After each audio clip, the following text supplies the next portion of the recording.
Yeah. Uh. Yeah. Uh.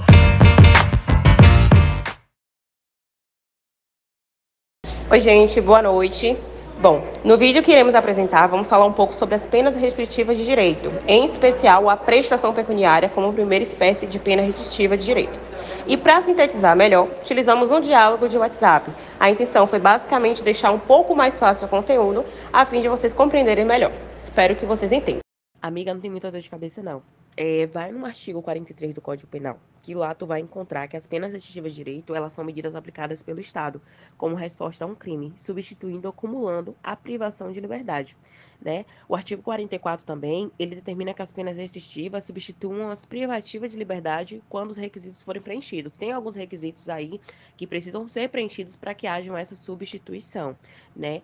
As penas restritivas de direito, elas acabam permitindo, em alguns casos, que ao invés de alguns condenados ficarem encarcerados, né, eles possam sofrer limitações em alguns direitos, como forma de cumprir a pena, entendeu? Mas isso se ele preencher alguns requisitos aí que é necessário, que você também vai conseguir ver no Código Penal quais são eles.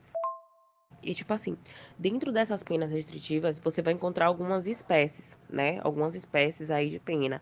Como, por exemplo, prestação pecuniária, perda de bens e valores, limitação de fim de semana, prestação de serviços à comunidade, a interdição de direitos, entendeu? Essas são algumas espécies e aí cada uma, né, vai se adequar ao tipo de crime, digamos assim. Ah, amiga, eu acho que eu entendi. Eu vou só te falar como tá minha linha de raciocínio, te dar um exemplo pra ver se tá certo mesmo. Deixa eu pegar um exemplo, deixa eu ver. Se uma pessoa, um condenado, ele pegar alguns anos de prisão, tem como mudar a pena que foi imposta pra ele? Assim, seja ela qual for a pena? Ou essa mudança só acontece com as penas restritivas de direito? Isso vai depender bastante, né? Para que haja substituição das penas privativas de liberdade por penas restritivas de direito, o artigo 44 do Código Penal ele vai determinar que alguns requisitos sejam preenchidos. Então, por exemplo, se não houver violência ou ameaça no cometimento do crime, a pena aplicada ela não for maior que 4 anos, ou para crimes culposos, independente da pena, o réu ele não for reincidente em crimes dolosos e o réu não tiver maus antecedentes. Então, o próprio Código Penal vai considerar alguns requisitos para que haja, sim, essa substituição, entendeu? Então, a resposta aí para sua pergunta depende. Porque, tipo, também não é qualquer crime que você pode ir lá substituir privativa de liberdade por restritiva de direito. Não é assim. Tem todo aí um critério. Amiga, eu fiquei sabendo que existem algumas espécies dentro das penas restritivas de direito. E aí eu queria saber um pouco mais sobre elas. Você poderia dar alguns exemplos? Porque eu tô meio que perdida ainda nessas espécies.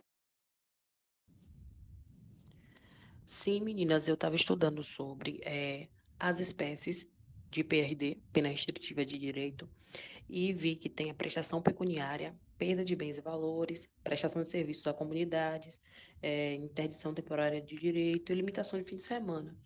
A prestação pecuniária, no artigo 45 do Código Penal, inciso 1º e 2º, diz que é o pagamento em dinheiro à vítima ou descendentes ou entidades públicas ou privadas com distinção social. Tem que ser pago entre 1 a 360 salário mínimo e tem que aquele valor repara o dano ali causado pelo crime. E tem que analisar sempre a condição econômica, financeira ali do apenado. As perdas de bens e valores, os bens do indivíduo, do condenado, são restringidos, seu patrimônio é restringido ali pelo Estado. A prestação de serviço à comunidade, devemos entender que o condenado ele tem que prestar serviços à comunidade.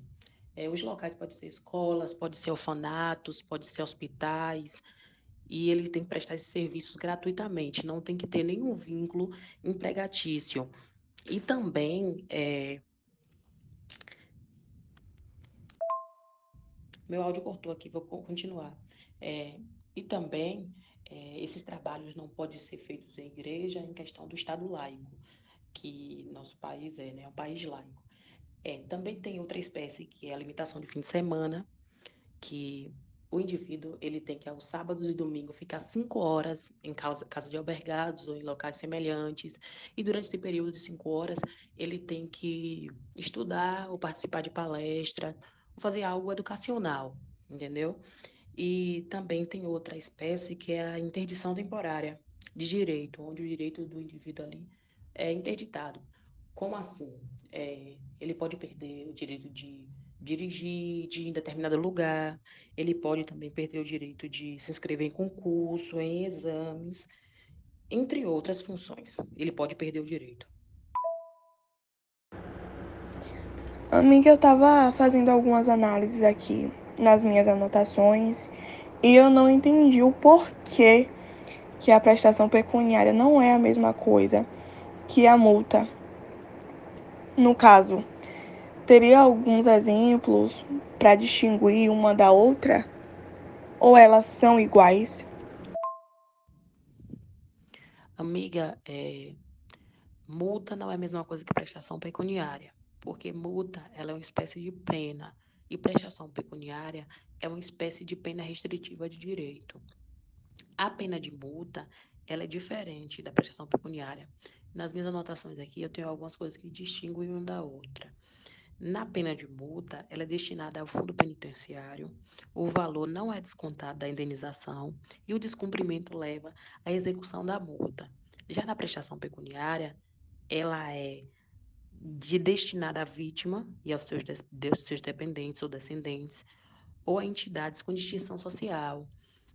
O valor da prestação pecuniária ela é descontada da futura indenização. E o descumprimento da prestação pecuniária gera a reconversão da pena em prisão, ou seja, em PPL, penas privativas de liberdade. Vê se tu entendeu aí. Ai, compreendi, amiga. Eu tava vendo em um livro que a prestação pecuniária ela pode ser abatida. E aí eu vou dar um exemplo aqui, para ver se é isso mesmo, se eu tô por dentro do assunto. Uma pessoa, ele é condenado a 100 salários mínimos em uma prestação pecuniária. E o mesmo, ele é condenado a um pagamento de 200 salários mínimos em uma reparação civil. Pode ser abatido os 100 salários mínimos? Amiga, eu esqueci de falar também que no caso da prestação pecuniária, se o beneficiário aceitar, a prestação pode ser que consistir em outra prestação de outra natureza, entende? Amiga, só pra gente contextualizar essa questão que você trouxe aí, tá? É, a prestação pecuniária, como a Nath falou, né, agora há pouco, ela é citada no artigo 43 como a primeira espécie de pena restritiva de direito, certo? E a prestação pecuniária, ela consiste no pagamento em dinheiro à vítima, a seus dependentes ou entidade pública ou privada com destinação social, de importância fixada pelo juiz, não podendo ser inferior a um salário mínimo, nem superior a 360 salários mínimos. E o valor pago, ele vai ser deduzido do montante de uma eventual condenação em ação de reparação civil, se por acaso forem coincidentes os beneficiários. Ou seja, o valor de prestação pecuniária que for pago, ele vai ser um valor deduzido do montante de uma condenação. Digamos que esse réu tem uma condenação futura, né, de reparação civil, então a prestação pecuniária, ele será um valor deduzido desse montante aí, certo? Então, respondendo rapidamente o seu exemplo e a sua linha de raciocínio, sim, pode ser abatido nos 100 salários mínimos de prestação pecuniária na indenização civil, pois a lei ela autoriza, certo? Então, sim, pode ser abatido nos 100. É importante lembrar também que a prestação pecuniária, né, a pena restritiva de direito, ela é uma pena que é substitutiva a penas privativas de liberdade. E a prestação pecuniária, se ela não for cumprida, ela pode ser convertida em privativa de liberdade. Pois a partir do momento em que a prestação pecuniária substitui uma PPL, né, que é uma pena privativa de liberdade, se ela não for cumprida injustificadamente, ela pode ser novamente convertida na pena originária, né, que é uma privativa.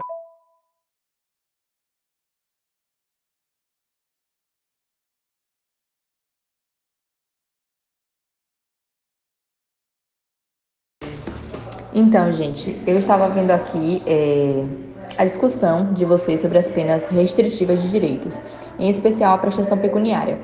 E tem até uma jurisprudência do STJ que fala basicamente que uma das características da prestação pecuniária é que ela seja igualmente mensurada com base na capacidade econômica do réu. E ela possui uma destinação, que seria o claro objetivo de promover a reparação do dano causado pelo delito. Porém, vale lembrar que elas não possuem relação indissociável e vinculativa com as circunstâncias previstas no artigo 59 do Código Penal, pois algumas pessoas confundem, né? Sim, Rafa.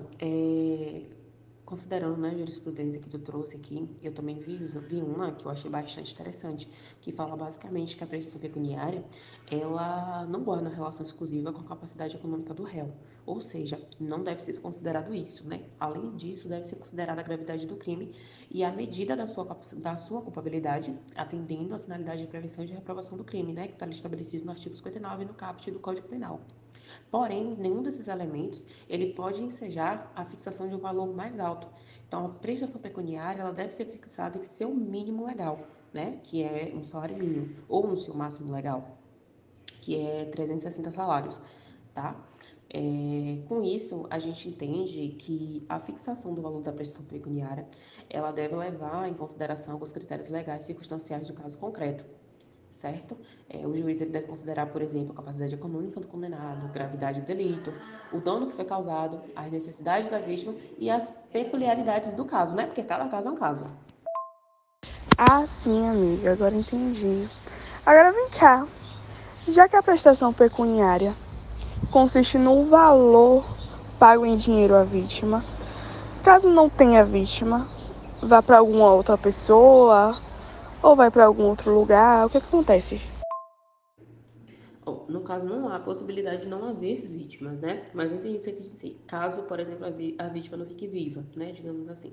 Bom, nesses casos aí, por exemplo, os valores arrecadados com a prestação pecuniária, ele deve ter uma destinação, né? Específica. Então, esse recurso ele tem que ser direcionado à vítima, aos dependentes, eu acho que até a Nath já comentou um pouco a respeito disso, aos dependentes, às entidades públicas ou privadas com destinação social ou aos fundos penitenciários, que é o caso. Então, esses recursos ele tem locais, né, específicos para ir, ele tem finalidade, tem uma destinação específica. Meninas, muito obrigada. Depois dessa troca de conhecimentos e as explicações, juntamente com jurisprudência, ficou muito mais fácil de compreender as penas restritivas de direito e principalmente as prestações pecuniárias.